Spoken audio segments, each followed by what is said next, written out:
गुरु की साध्वी निवाजी प्यारी सात संगत जी, प्यार और सत्कार से कहना धन निरंकार जी।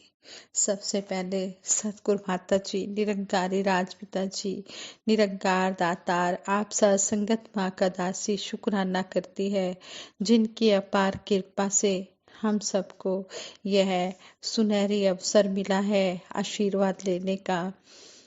दासी आप जी के चरणों में सतगुरु बाबा हरदेव सिंह जी महाराज के प्रवचन रखने जा रही है, जो सतगुरु बाबा जी ने 2 मार्च 2014 को रेवाड़ी में हरियाणा के प्रांतीय संत समागम के अवसर पर किए।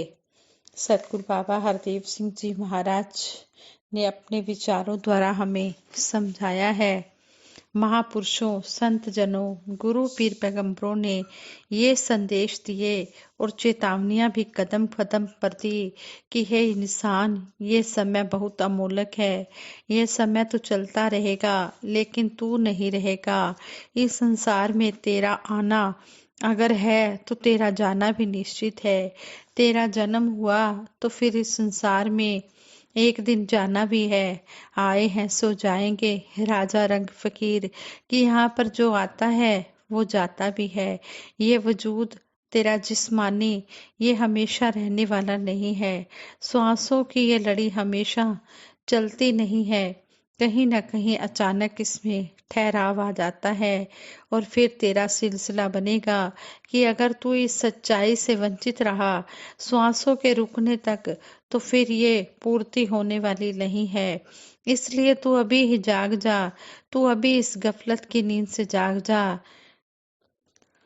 कहते हैं कि लो भर ले कुड़िए, जे तू भांडा भरना शाम हुई, बीन मोहब्बते शाम घर जांदी ने किवें डरना। ये अभी समय है, अभी तू ये लाभ उठा सकता है, अभी तू ये बर्तन भर सकता है। यह आत्मा को कहा गया है कि अगर इस सवेरे में तूने ये बर्तन नहीं भरा, फिर रात्रि आ जानी है।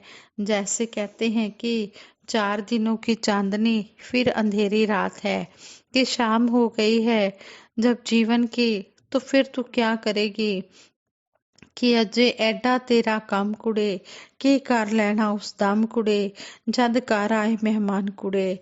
आत्मा को कहा जा रहा है कि जब मेहमान आ जाएंगे, जब मेहमान आ गए, आज सुबह भी कहते हैं कि जब मेहमान आ गए तो फिर तू क्या करेगा। अभी तो तेरा बहुत काम पड़ा है। सबसे लाजिम, सबसे जरूरी, सबसे कीमती और सबसे इम्पोर्टेंट काम अभी भी पेंडिंग है, वो अभी भी हासिल नहीं हुआ है। दुनिया भर के काम कर लिए और सोचा कि सब कुछ कर लिया, सारी प्राप्तियां हासिल हो गई, ये काम मैंने कर लिए। तो यहाँ पर कहा जा रहा है कि वो काम तो कर लिए, लेकिन जो सबसे जरूरी काम है वो तो अभी किया ही नहीं है। इसलिए कह रहे हैं कि अजय एडा तेरा काम कुड़े। एडा कहते हैं बहुत को, ज्यादा को। अभी तो पहाड़ जितना काम पड़ा हुआ है। जब घर ये यमदूत आ गए, फिर तेरी चलने वाली नहीं है। अभी तू अपना बर्तन भर ले, अभी ये नाता जोड़ ले, अभी सच की लगता कर ले। इसलिए संतों महात्माओं ने ये चेतावनियां भी दी हैं, ये मैसेज भी दिए हैं, ये पैगाम भी दिए हैं कि आत्मा, तू अपने मूल परमात्मा से जुड़ जा, तू अपनी सच्ची पहचान कर ले। ये जिस्म तेरी पहचान नहीं है, ये शरीर तेरी पहचान नहीं है, ये हिंदू मुस्लिम सिख होना तेरी पहचान नहीं है, तेरा ब्राह्मण क्षत्रिय वैश्य हो हरिजन होना ये पहचान नहीं है, तेरा काला या गोरा होना, सिंधी गुजराती मराठी होना ये तेरी असल पहचान नहीं है। तेरा वजूद आत्मा है जो परमात्मा की अंश है। आत्मा मराठी पंजाबी नहीं हुआ करती है। परमात्मा सिंधी गुजराती वैश्य हरिजन ब्राह्मण क्षत्रिय नहीं हुआ करती। परमात्मा हिंदू मुस्लिम सिख ईसाई नहीं हुआ करता। और अगर परमात्मा की इनमें से कोई पहचान नहीं है, तो तू आत्मा इसी की अंश है। तेरी यही सच्ची पहचान है, यानी कि ये दुनिया भी पहचाने, ये संस्कृतियों वाली पहचाने, ये तेरी असल पहचान नहीं है। तेरी असल पहचान ये निर्मल परम सत्ता की अंश आत्मा। अगर तू ये पहचान अपनी बना लेता है, फिर तेरे भाव भी आत्म भाव बन जाएंगे। वो आत्म भाव बन जाना, जैसे कहा है, आत्मा पगड़ी वाले में भी है, टोपी वाले में भी है, हैट वाले में भी है, मुंड मुंडाया उसमें भी है, छोटा सा बच्चा है उसमें भी है, बुजुर्ग हो गया उसमें भी है। तो इस प्रकार से ये आत्म भाव पैदा हो जाता है। आत्म भाव का मतलब ही यही है कि अपनत्व का भाव मजबूत हो जाता है, एकत्व का भाव मजबूत हो जाता है। और जो एकत्व का नारा दिया गया, एकत्व और अपनत्व, अपनेपन का भाव कि सारे अपने हैं, कोई पराया कोई बेगाना नहीं।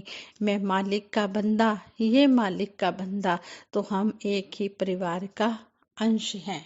अपने अपने असली वजूद को जानने के कारण ही ये सारी जाति पाति और भाषाएं, मजहबों वाली दीवारें वहीं पर गिर जाती हैं। इनका गिरना सहज में ही हो गया, कोई कोशिश नहीं करनी पड़ी। जैसे दीपक जला तो अंधेरा मिट गया, सहज में ही मिट गया। सदियों का अंधकार एक क्षण में ही चला गया। ये नहीं कि दीपक अभी जलाया, जब अंधकार को बाहर फेंकने के लिए, अब अंधकार को बाहर फेंकने के लिए समय लग रहा है, नहीं। इधर प्रकाश हुआ, उधर अंधेरा मिट गया। इसी तरह से जैसे एक फल और फूल की मिसाल दी जाती है, एग्जाम्पल दिया जाता है। एक इंग्लिश की एग्जाम्पल भी सतगुरु बाबा हरदेव सिंह जी महाराज अक्सर रिपीट करते कि when a fruit grows from the flower, the petals of the flower fall themselves। यानी कि जब एक फूल फल के रूप में विकसित होता है, उगता है, तब उसकी पंखुड़ियां अपने आप गिर जाती हैं। कि एक फूल में से फल निकलता है तो फूल की पंखुड़ियां अपने आप गिर जाती हैं। फूल में से फल का उगना, वो प्रोसेस अपने आप ही पंखुड़ियों को गिरा रहा है। ये नहीं कि फल निकल रहा है, उसके बाद फल को कोशिश करनी पड़ रही है कि ये फूल की पंखुड़ियां नीचे चली जाएं। वो प्रोसेस अपने आप में ही होता है। दीपक जलाया तो अंधकार अपने आप ही मिट गया। इसी तरह से अपने आप ही भाषाओं, मजहबों की दीवारें ढह ढेरी हो गई।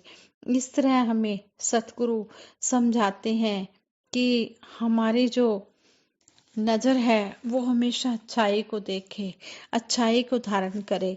इस तरह ब्रह्म ज्ञान लेने के बाद फिर जब ब्रह्म ज्ञान मन में बस जाता है, फिर अपना आत्मा अपने आप की पहचान उस रूप में बना लेती है जो असल में वो है, तो उसके सारे भेदभाव खत्म हो जाते हैं। फिर अपनी जाति को ऊंचा और दूसरे की जाति को नीचा करके धुतकारेंगे नहीं, उसको अछूत नहीं कहेंगे, उसके हाथ का छुआ पानी हम नाली में नहीं फेंकेंगे, उसको हम ग्रहण करेंगे। और इस प्रकार से सबसे बड़ी उपलब्धि प्राप्ति हमारे जीवन में आ जाएगी।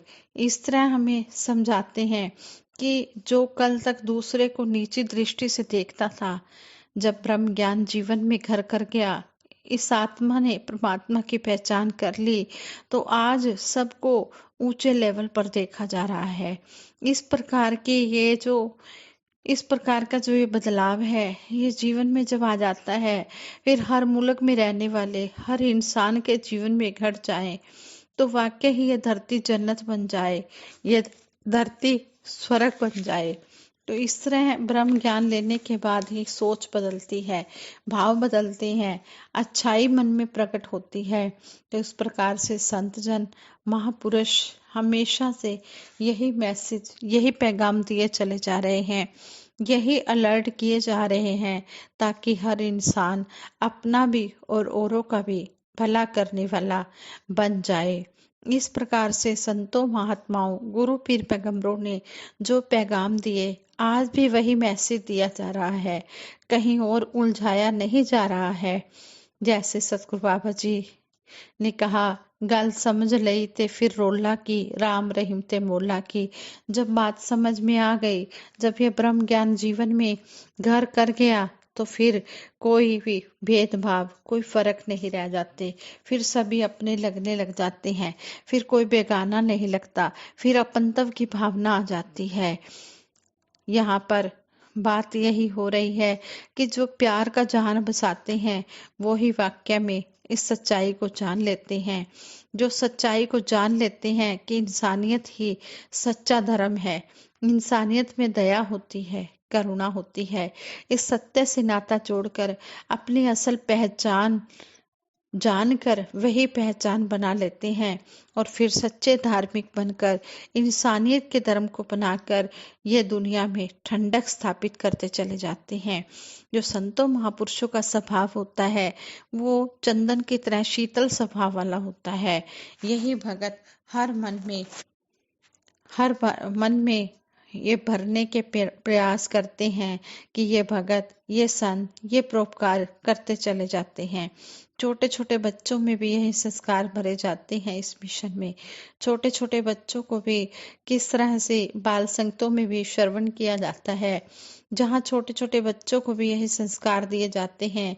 वाकई ही जो बड़े हैं, तो उनकी भी रिस्पॉन्सिबिलिटी बनती है कि कोमल सी उम्र को वही कुछ हम दें जिसका अनुकरण करके इनके अंदर संस्कार अच्छे आए। ये बड़ों के ऊपर कितनी अधिक रिस्पॉन्सिबिलिटी आ जाती है। एक वो मिसाल भी सतगुरु बाबा जी ने दी कि एक दंपति ने, पति पत्नी ने डिनर के लिए अपने पड़ोसियों को इनवाइट किया, तो पड़ोसी घर में आ गए इनविटेशन के अनुसार कि भोजन के लिए बुलाया है। अब भोजन करने बैठे हुए हैं उनके ड्राइंग रूम में। वो परिवार जिनको इनविटेशन दिया गया था, वहां बैठे हैं, हंसी मजाक चल रही है, उनके बच्चे भी इधर उधर घूम रहे हैं, शोर शराबा भी हो रहा है। कुछ उनके हाथ में खाद्य पदार्थ, खाने के पदार्थ दिए हैं, वो खा रहे हैं। कुछ गंदगी फैल रही है, कुछ बच्चे सामान तोड़ रहे हैं। इस प्रकार से वो सारा ही वातावरण कुछ और बना हुआ है। तो जब खाना परोसने के लिए डाइनिंग टेबल पर सबको बिठाया गया, तो माँ अपनी बेटी से कहती है कि बेटे, तुम प्रार्थना करो परमात्मा से। बेटी कहने लगी, मुझे तो बड़ी घबराहट है, प्रार्थना मुझे तो नहीं याद। तो माँ कहती है कि nothing to worry, you fast remember what your mom says during the prayers, you remember that and just repeat it। यानी कि चिंता नहीं करनी है, तुम केवल याद करो कि तुम्हारी माँ ने प्रार्थना में क्या कहा था और उसी को दोहरा दो।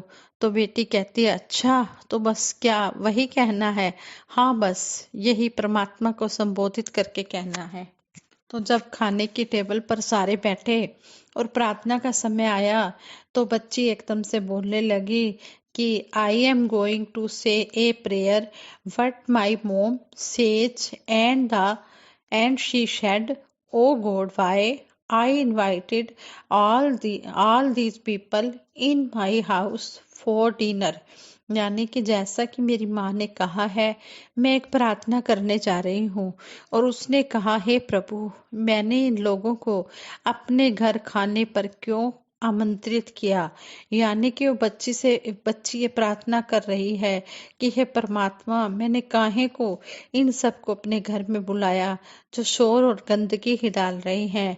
ये माँ ने बच्चों के सामने रसोई में कहा था, क्योंकि उसने गॉड परमात्मा शब्द सुन लिया, तो बच्ची ने वही पंक्ति दोहरा दी जो माँ ने कही कि मैंने क्यों इन सबको यहाँ बुलाया। यानी कि वो छोटे से बच्चे, कोमल से, उनको वही दिया गया, उनको वही सुनने को मिला, और उस छोटी सी बच्ची ने वही दोहरा दिया कहने का भाव यही है कि बड़ों को, समाज को, इन कोमल सी उम्र वालों को अच्छे संस्कार दिए जाने चाहिए। वरना तो वो शायर का शेर भी कई बार सुना है, देखकर बड़ों की दुनिया एक छोटा सा बच्चा बड़ा होने से डरता है। एक बड़ों की दुनिया देखकर वो छोटा सा बच्चा, जिसके लिए कोई भेदभाव नहीं है, कोई उसके मन में गलत ख्याल नहीं है, अभी थोड़ी देर पहले एक दूसरे से लड़े भी हैं, थोड़ी बहस भी हुई है, लेकिन थोड़ी देर के बाद फिर मिलकर खेल रहे हैं।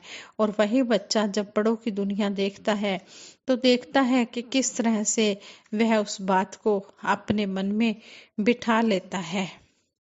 तो इस तरह हमें सतगुरु सच्चे पातशाह ने अपने विचारों द्वारा समझाया है कि जैसा हम बड़ों के सामने करते हैं, बड़े उस बात जैसा हम बच्चों के सामने बड़े करते हैं, तो बच्चे बड़े ही कोमल बुद्धि वाले होते हैं, कच्ची बुद्धि वाले होते हैं, उस बात को अपने मन में बिठा लेते हैं।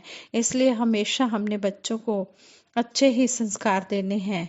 कभी भी हमने बच्चों के सामने भूलकर भी ऐसी बात नहीं करनी है जिससे कि उनके मन में बुरे विचार जाएं। बाल संगतें भी सत्संग में होती हैं, तो बाल संगतों का उद्देश्य भी यही है। सतगुरु बाबा हरदेव सिंह जी महाराज ने ये बाल संगतें शुरू करने का उद्देश्य भी यही बताया कि बच्चे शुरू से ही मन में अच्छे संस्कार पैदा करें और बड़े होकर वो अच्छे ही बने।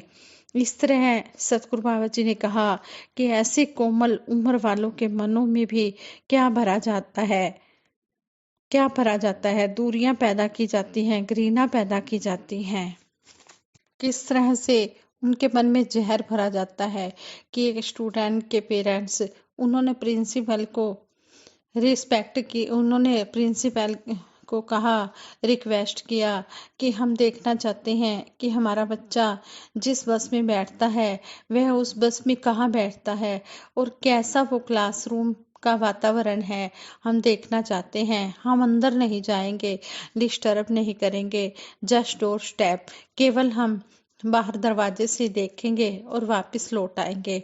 तो वो पेरेंट्स गए, प्रिंसिपल ने परमिशन दे दी और वो क्लासरूम के दरवाजे पर खड़े देख रहे हैं कि टीचर पढ़ा रहा है, स्टूडेंट्स कुछ लिख रहे हैं, गर्दनें नीची हैं, कुछ नोट कर रहे हैं, और वो देखकर वापस लौट गए। जब छुट्टी हुई, शाम के समय बच्चा घर लौटा और पिताजी कहते हैं कि बेटा तुम्हें पता है हम तुम्हारे स्कूल आए थे आज, बिल्कुल तुम्हारी क्लास के दरवाजे पर खड़े होकर हमने देखा, सभी कुछ लिख रहे थे कॉपी पर, तुम्हारी भी गर्दन नीचे थी, तुम लिख रहे थे, तुमने हमें देखा नहीं। तो बेटा कहने लगा कैसा लगा पिताजी आपको क्लास में? तो पिताजी कहने लगे क्लासरूम तो अच्छी थी, लेकिन एक बात मेरी सुन ले, तू कल जाकर अपने प्रिंसिपल से कहना कि तेरी सीट बदल दे। तो वो कहने लगा बच्चा मैं क्यों सीट बदलने के लिए कहूँ, मेरे साथ जो बैठता है वो मेरा इतना बेस्ट फ्रेंड है। तो पिता कहने लगा तू जानता नहीं वो नीची जाति वाला है, खबरदार तू उसके साथ नहीं बैठना, तू अपनी सीट बदलवा ले। तो अब सोचे कि उस बच्चे के लिए क्यों जाति पाति के सवाल हैं, उसका तो ध्यान ही नहीं जाता ये जाति पाति क्या होती है, और ये बड़े हैं कि वो जहर घोल रहे हैं। तो इस तरह से कहने का भाव यही है कि वाकई ही जो कल्याण चाहता है, जो चाहता है कि दुनिया संवरे, तो वो अवश्य इस प्रकार से अपने भाव बनाए, ऐसी जागृति अपने जीवन में लाए, ऐसा नजरिया अपना बनाए, ऐसा सुंदर व्यवहार अपना बनाए, ताकि वाकई ही यह धरती स्वर्ग बन जाए और चारों तरफ अमन शांति हो। यही एक अरदास, यही प्रार्थना की जा रही है कि दातार प्रभु कृपा करे, सबको सुमति दे, जागृति दे, सभी एहसास करें और इस प्रकार से अपने इस जीवन के सफर को तय करें। आज के विचारों का टॉपिक भी यही है कि ब्रह्म ज्ञान को प्राप्त करके हमने नफरत की दीवारें तोड़कर प्यार के बुल बनाने हैं और छोटे छोटे बच्चों को बाल संगत से जोड़ना है और उनके मन में अच्छे अच्छे संस्कार भरने हैं, ताकि वो बड़े होकर अच्छे ही बने और मिशन का नाम, शहर का नाम, अपने पेरेंट्स का नाम रोशन करें और अच्छी ऊंचाइयों पर जाएं। साथ संगत जी, प्यार से कहना, धन निरंकार जी।